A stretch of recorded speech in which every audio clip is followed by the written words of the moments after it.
ClawLab just made a super easy rug tufting kit, and you have to check it out because this thing is super awesome. Now, ClawLab was kind enough to send this out to me to review it and test it out, and spoiler alert, I honestly love it. Now, I've made a bunch of rugs on this channel before with a traditional rug tufting gun that you can get from like China or just somewhere on the internet randomly. And those are normally two-handed, but this thing is nice and compact and it's one-handed. And they just made the process so easy that literally anyone can make a rug. And they made it safer. Now, unfortunately, my SD card corrupted and I lost all the footage of me doing the unboxing of this rug tufting kit that they sell, but it comes with the rug tufting gun, the power cord for it, it comes with some sample yarn, comes with their state-of-the-art no nail rug tufting frame, comes with some tufting cloth, and it comes with a backing non-slip material. So basically, absolutely everything that you could possibly need to start your rug tufting journey. Making rugs can be super profitable, and so I'm super excited to show this process to you so that you can start making some money. So when you go to make a rug, there's two ways to do it. You can either just freehand draw a design on your rug tufting cloth, or you can do what I have done and make a design on your computer and then attach it to a projector to project the image onto your tufting cloth, and then you just take a marker and trace it out. Honestly, both ways are fine. There's not one that's right over the other, but for this, I really wanted to have this believe sign from Ted Lasso, and so I really wanted to make it accurate. So I designed it in Adobe Illustrator and projected it onto my cloth to trace out. Overall, it was a pretty quick process, and it only took about 5 minutes. One of the things I love about this tufting frame too is that no nails sticking out of it like other tufting frames, so I'm not going to hurt myself leaning my arms against the edges of the frames to help trace it out. And you can see that it clamps very nicely to the table, so it has no issue of falling over. Whenever I tuft out a rug, I always make sure to do the fine details first, whether there's lettering or just small parts of the design. I make sure to do it first. That way I can really take my time and make sure it's nice and clean before I do the backfill with like the one main color or a couple main colors. Just that way it's not going to be hard to get those details to come out when you have like all of the background color already in place. You don't have to do it this way, that's just a way that I like to do it to make my life a little bit easier. So once I did all of the blue for the words believe, I then switched to my yellow color. When I do something like just filling in the rest of the design, I'll typically speed up the tufting gun a little bit faster because there's not as many sharp turns or fine details that I have to worry about. And it's really cool to see the rug come to life as you're in the process of tufting it. It's honestly just a really cool experience that you have to see for yourself. Now, there was some sample yarn that came with this kit, but I just went to Michael's and I just got some standard acrylic yarn just because I knew I was going to need more than what that sample pack offered. But basically any acrylic yarn should work in this. And you can even double up the yarn if you want it to be a little bit thicker, so you'd have to do less rows.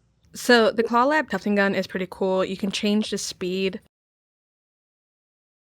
So when I'm doing my fill in, I do it more fast rather than slower. I do slow like around letters and stuff for small details. One thing about this tufting gun is you can go up and down. You can go curved, but you cannot go upside down. You do not want to be doing that.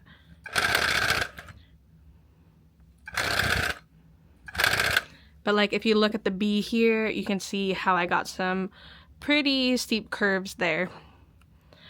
But honestly, this little kit is pretty great. And then once this is all filled in, we will put some glue on it so that it will all stay together. My only kind of bummer with this whole system is that it's a little limiting on the size of rug you can make. And then you can go like sideways like that too.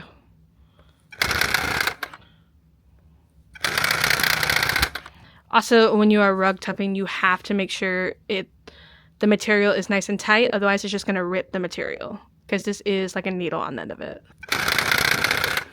Alright, and this thing is looking super awesome. So once the tufting part of the rug was completed, I needed to glue it up. ClawLab does offer like a powder glue where you can activate it with water, but I just had some glue left over from my other rug tufting videos that you can get at Home Depot, and it's just this Roberts indoor-outdoor carpet glue, and so I literally just slathered it on with my hand just to make sure all the different areas were covered.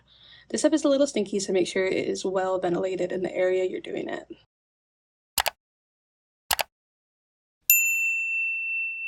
And then once that was done, I used a box cutter to cut out the design, and I left a little flap of the tufting cloth.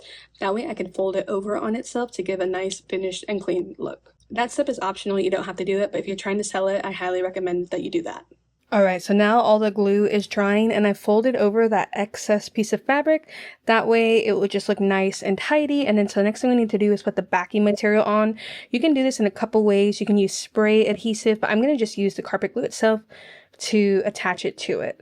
So let's get that out. I really love that they included the non-slip backing cloth because it is so easy with these kinds of rugs to step on it and just have it slide and go everywhere. I am talking from personal experience where I've almost had a tumble. So again, if you're selling it, you don't want to be liable for anything like that. So I highly recommend you pick up this non-slip backing cloth. And it honestly just looks really cool and just makes the product look more finished. So once you put the backing material on, you really want to smooth it out and press firmly. If you have a brayer, I would definitely use that to really push it down into that glue so it adheres well. And then you can just go and take a pair of scissors and cut off the excess material. So overall, it will take about 24 hours for this glue to completely set, and then you have a finished rug that you can use in your home. But it's pretty amazing. You can get all of this from ClawLab. Let me know down below if you're going to give this a try and if this is going to be your new business venture, as I do say it can be quite profitable.